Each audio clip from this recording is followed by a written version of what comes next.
I'm just getting lost. Not much has happened.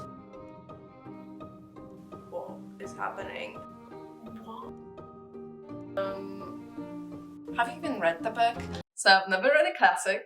Well, I'm excluding the ones I've read for school as assigned reading, but I think there's a big difference between choosing to read a classic and being forced to read a classic, especially because classics are so hard to navigate. I think they can be very hard to understand sometimes, and you just have to make your brain really work to understand them sometimes. And when you're forced to read something, obviously you're not gonna be like, okay, I'm gonna try to be understanding of this and I'm gonna try to figure out what everything means. So today's video is basically gonna be me reading my first classic out of my own want, really. But I think classics are so intimidating. First of all, they can be very long, at least the ones I've heard of or just are on my TBR. But like I said, they can be hard to understand sometimes. Sorry, I'm not sure. Anyway, so this book I've chosen, it's been on my TBR for I think more than a year now. It's kind of crazy to think that I've never read a classic because I wanted to. But the book in question is The Secret History. I just think it has what I normally enjoy in books, which is dark academia. I love kind of the academic setting. Yeah, so basically I just want to see how it goes, if I'm gonna struggle, because I don't know how it's written. Sometimes I have a lot of trouble with understanding books if they're not written in a very simple way. And I just like reading books for entertainment mainly, not for like, you know. But I've read some really great books recently, such as Babel, and the way it made my critical thinking and just it put my brain to thinking mode, and I enjoyed it. I really enjoyed it, and I'm just expecting this book to basically kind of make my brain do the same thing. But yeah, let's get on with it.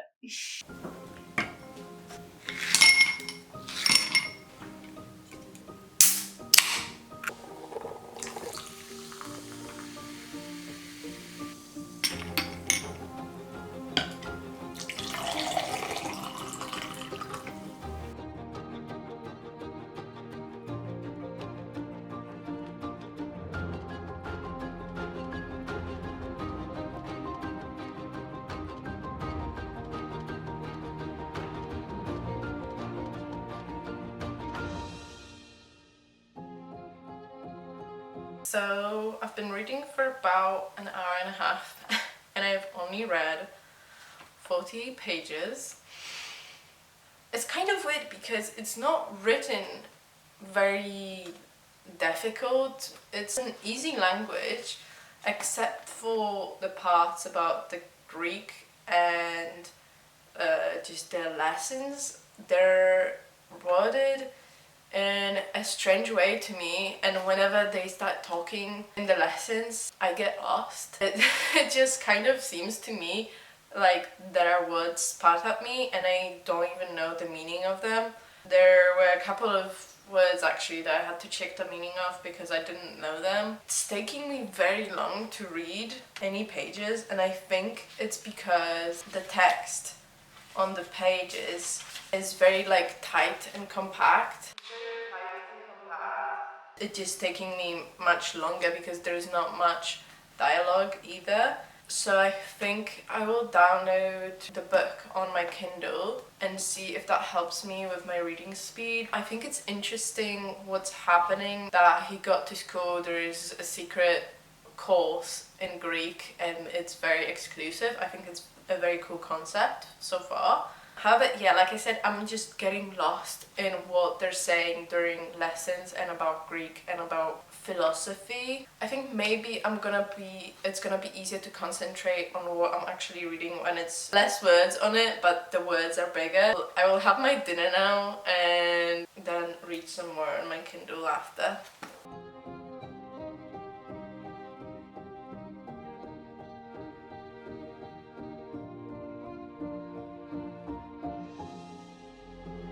It's the next day. Yesterday I read to page 114 It's just the beginning of third chapter. So far, I'm kind of liking it, but not much has happened.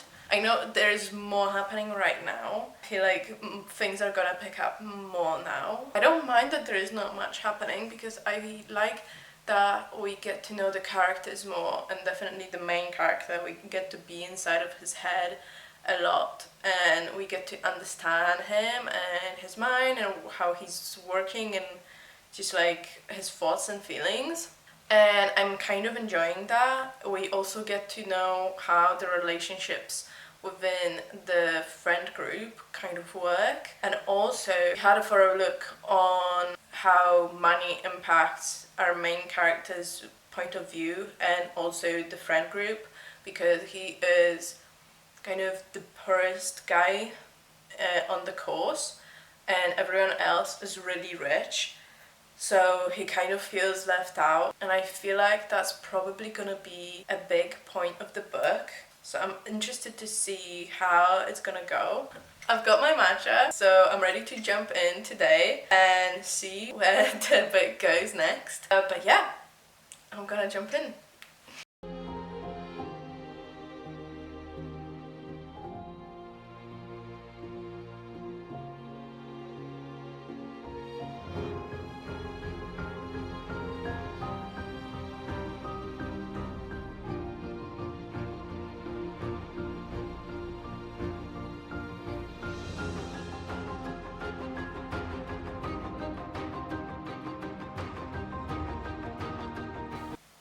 I just finished the fourth chapter, and if you know what happens in the fourth chapter, you know, I don't know what I was expecting, but I wasn't expecting this. What?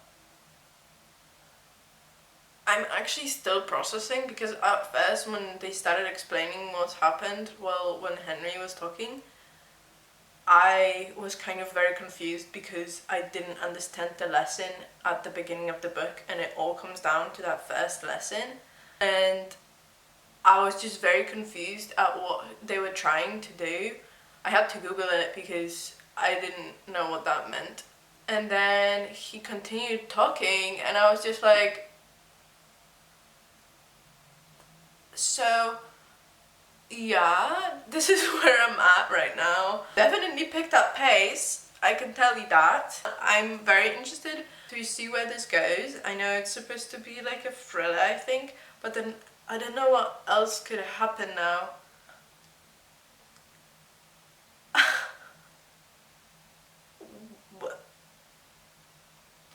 Well, I'll see you next time when I have something to say.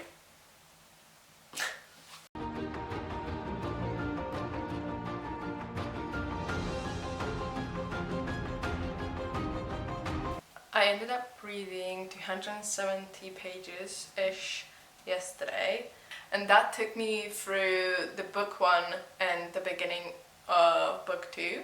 And today I just finished first chapter of book 2, which is page 424, where chapter 7 begins. And wow, to be honest, I loved that book 1 was basically a build-up to the culmination point, which was the main event of the book that happened right at the end of book 1. And then book 2 deals with the aftermath of the event that happened.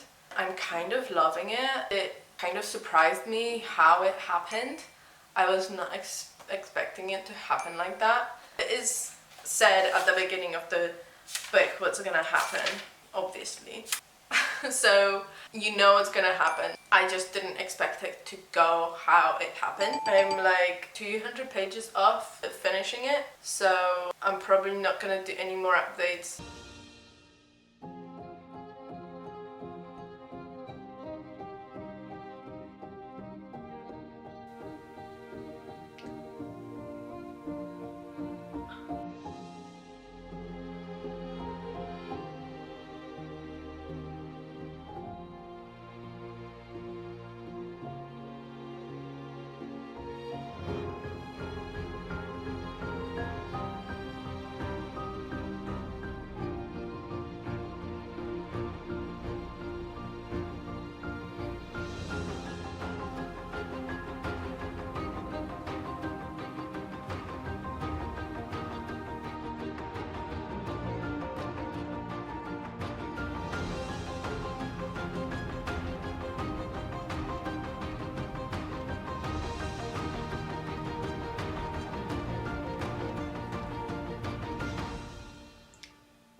I just finished the epilogue.